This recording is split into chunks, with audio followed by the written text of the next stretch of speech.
To put your hands together for Comrade, Seyi, Gambo. Put your hands together for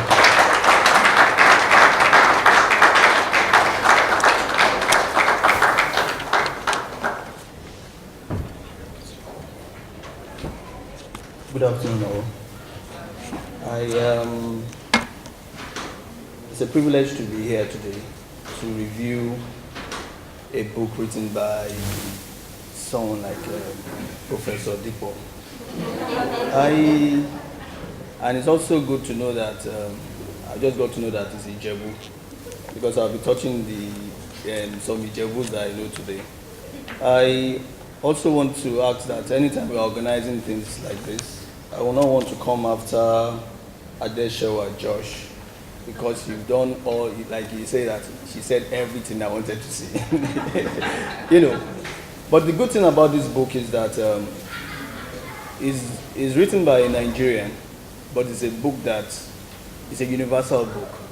It's a book that a Jew can take and learn from it. It's a book that somebody in Mexico, Brazil.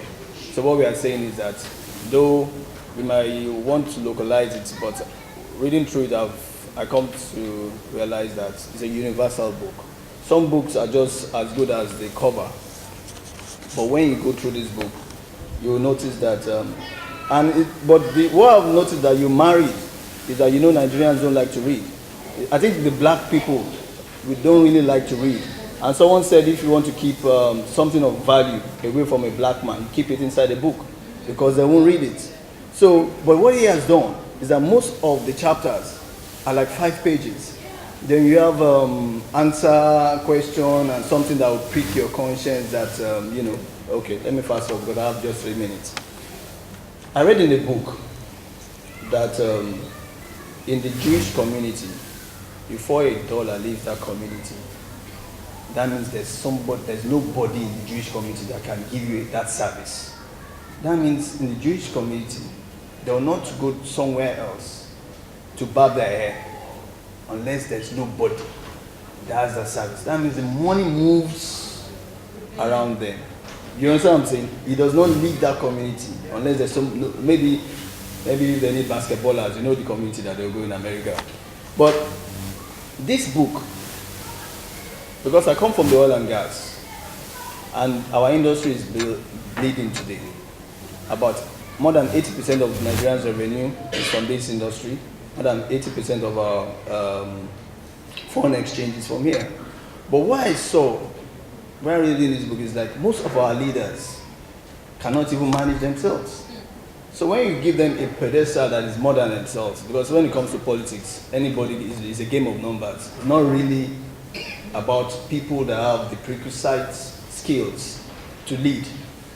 It's more of who you know how we play our politics here. But I noticed that when you look at our leaders, how many of them have a business that is working?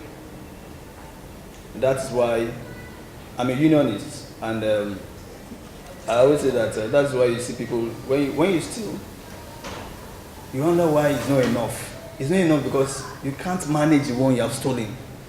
You understand what I'm saying? If someone like, I know who will not steal, if someone like Dipo steals, you just need to steal once. You'll be able to manage it. But the kind of people we have in Nigeria, they have to steal and steal and steal and steal and steal, just to keep that level which they have been staying. So one of the things I also want to say is that henceforth, my own gifts to people when they are doing their birthdays will be this book. So I'm going to get a copy of it. Thank you so much. God bless you.